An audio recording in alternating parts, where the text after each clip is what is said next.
Groaners, welcome to episode 161 of the Groan Zoan, where it feels like Jack Frost himself has us all by the short and curlies.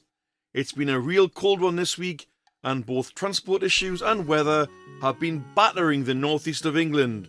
Well, for us Geordie men, it just means one more string vest on, and the Geordie lasses will still go on nights out wearing skirts or dresses that are barely any length to them.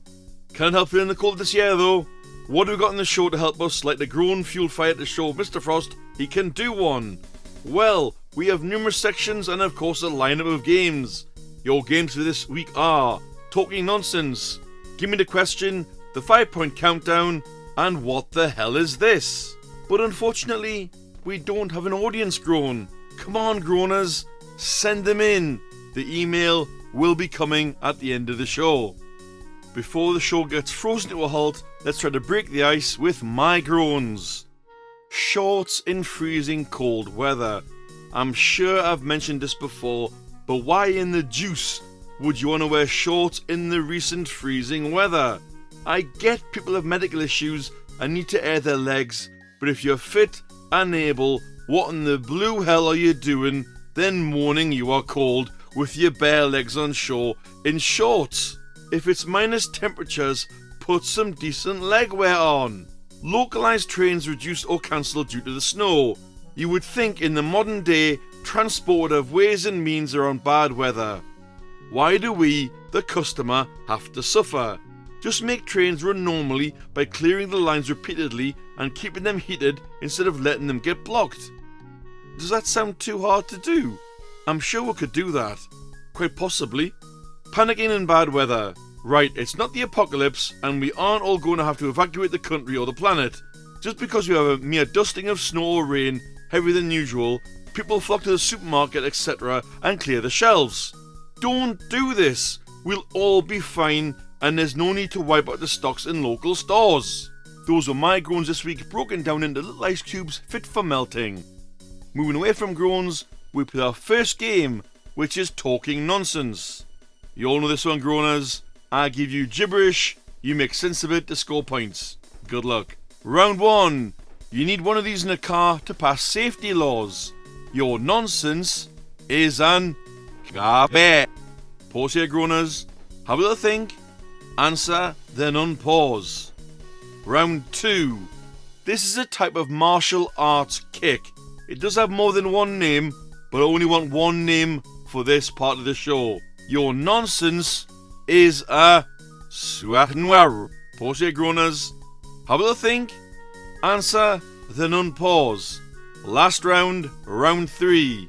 A type of cake made in Kendal. Your nonsense is the answers will roll up underfoot later in the show, groaners. We now tap on the shoulder of lucky, and full credit to Admin Nicole for this one. A man called David Russian Idaho, who already has over 300 Guinness World Records under his name, added another notch in his belt earlier this November.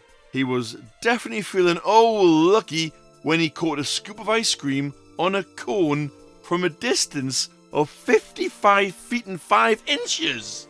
You know, had that been me, I would have just eaten it at no feet and no inches. Well done to David. I feel it is my duty now to ask the age-old question of why oh why. This is nothing personal against Jason Statham, but every movie he is in, no matter the country or character he plays, his voice and accent never changes. Is that a stipulation of his contract? Say you are playing an American, put on an American accent. Jesus, Jason, come on. Not changing your accent or voice during filming as an actor. I simply must ask, why oh why? Have some variation, Jason. Put on the French accent. Or do something different, please, as much as a great action star as you are, please change it up a little bit. Now see, why is a question, but in this game, you have the answers already. It's time to play Gimme Da Question.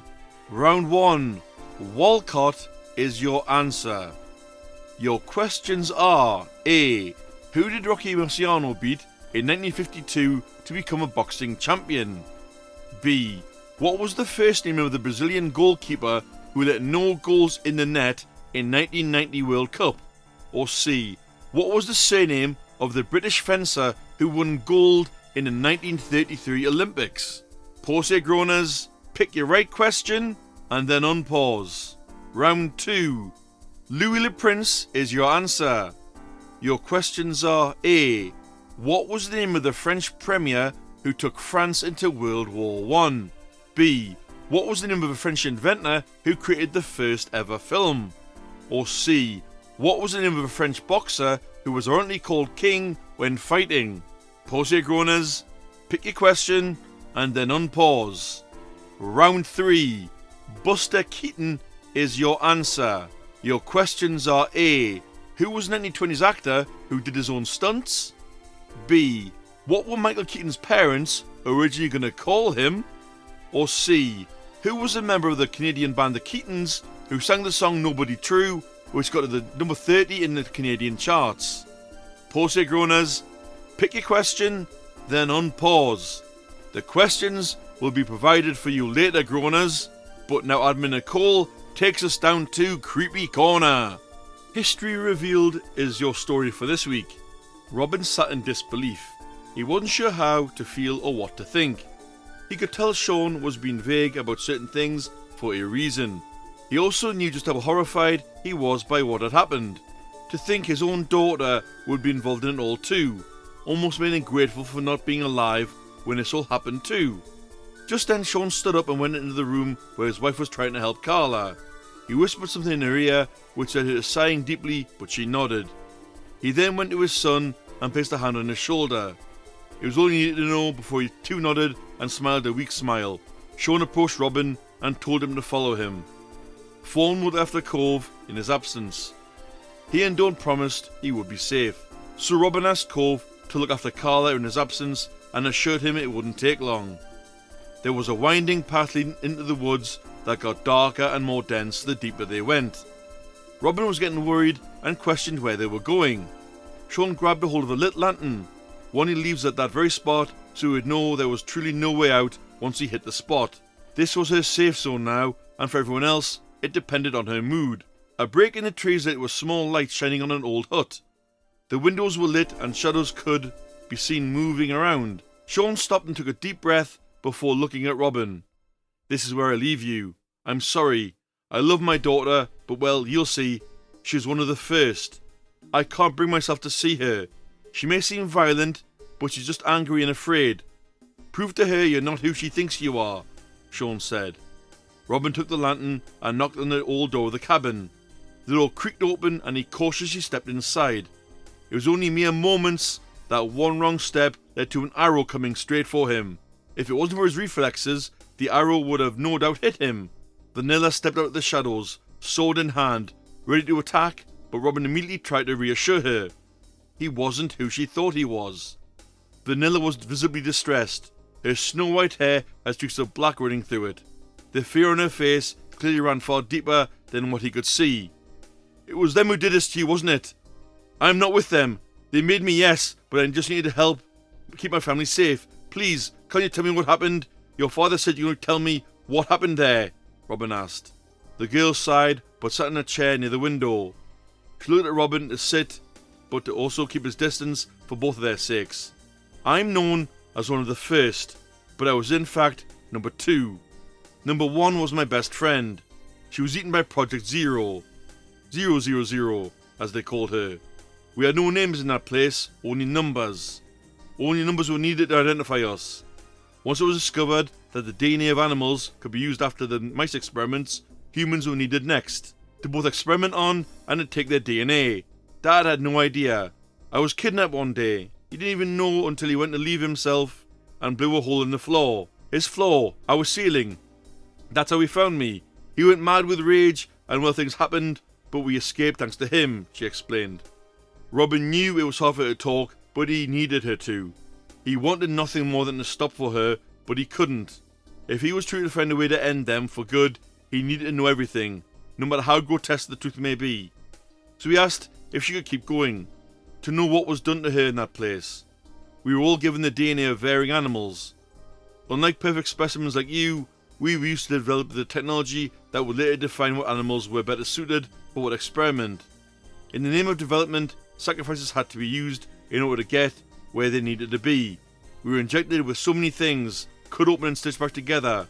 Our organs were removed that we could live without and tested on. My black hair turned white from the fear and the torture. I saw my best friend mutate and get eaten. I lost my mind, and even after Dad saved me, I was too far gone. I can't be around people. Dad built me this cabin deep in the woods so I could stay safe. He has a deer check on me often, she said. Do you know anything about a blessing ceremony? Robin asked. I know what they used to call it, yes. The event when the night rules the day, when all the hard work would pay off. However, it's a certain person you're asking about, isn't it? Then I have to say I'm sorry, for whoever you knew is never coming back. There is, after all, a dark side to consent, Vanilla explained. Vanilla? Valencia. I cannot help see similarities, and at the start, Valencia did appear in this timeline, albeit very brief. I wonder what's going to happen in this story arc, Groaners. Keep us guessing, Nicole. Keep it coming, but keep us guessing. Well written. Now, America seems to be at the forefront of things this week in the show, Groaners. Admin Nicole has found us a hero of the week. In Oklahoma, a municipal court and library have come together with an ingenious scheme. They are allowing people with traffic violations and certain municipal offences and overdue library books to have costs of their infractions lowered and in the case of late book fines eliminated. How? All they need to do is make food donations. This is only happening through November and December. This helps everyone, including the needy. Hero status for Oklahoma is now activated. Well played, Oklahoma. Well played. Well now, Groaners, we now play our last game of the episode with the 5-point countdown. You should all know the rules for this game by now. Clue 5 for 5 points. We can eat them to make us happy. And no, it is not drugs, Groaners. Anyone thinking that, you're instantly shot down. No. Pause here, Groaners. Have a think. Chuck a guess in, then unpause. Clue 4 for 4 points. They can be soft or hard in packets. Pause here, Groaners. Chuck a guess in, and then unpause. Clue 3 for 3 points. There are vegan versions of these things. Pause here, Groaners. Chuck a guess in, and then unpause. Clue 2 for 2 points. Some contain medicines to make us feel better. Pause here, Groaners. Chuck a guess in, and then unpause. Your final clue, clue 1. They aren't all made of chocolate. Pause here, Groaners. Chuck a guess in for the final time, and then unpause. And the answer will be revealed soon, Groaners, as we now unveil our zero of the week, which again was found by Admin Nicole. We are all feeling the pinch financially, and some more than others, but some people just don't get it. Marks and Spencer's, which is a shop here in the UK, as I've said before, has released a tasty looking beef Wellington for Christmas. The only catch is that it costs 195 quid, and the recipe is from Tom Kerridge, who is a famous chef. Do you really expect people to pay that much for a slab of beef? What? Is the chef going to come around people's houses just to cook it for them for that price? Stupid, Marks and Spencer's. Really stupid in this day and age. £195 for a piece of food. Zero status activation imminent, and beep, there it is. Marks and Spencer's, you are zeros of the week. Why don't you knock off maybe 130 quid or maybe even 140 quid? Bloomin' hell. And now, Groaners, now that I'm a little bit calmer after venting that one, I bring you the game answers. Admin Nicole's anagram anxiety. Your answer was that famous little piece of chocolate in the shape of a frog. Yes, it's a Freddo. And no, I didn't get it this week. Give me the question. Round 1. Your correct question was A. Who did Rocky Marciano beat in 1952 to become a boxing champion? Round 2. Your correct question was B. What was the name of a French inventor who created the first film? Round 3. Your correct question was A. Who was the 1920s actor who did his own stunts? The 5-point countdown answer. Your answer was sweets. Talking nonsense. Round 1. Your nonsense was an airbag. Round 2. Your nonsense was a roundhouse. And round 3, one of my favourites, your nonsense was white mint cake. Congratulations if you scored points in any of the games, Groaners.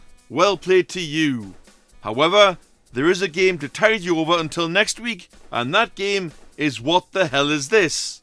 The link, well the picture really, will appear on Podbean, Facebook and Discord. Your clue is, this Newcastle monument was made to honour a politician for his contributions, especially the Great Reform Act of 1832. The answer will come next week. Don't forget, Groaners, to contact us. You can use many methods to push in many things, such as your groans, your ideas, your feedback. However, we'll sign off with only one way to contact us, with the email, which is thegroanzonepod@gmail.com. See you next week, Groaners. Take care. Bye-bye.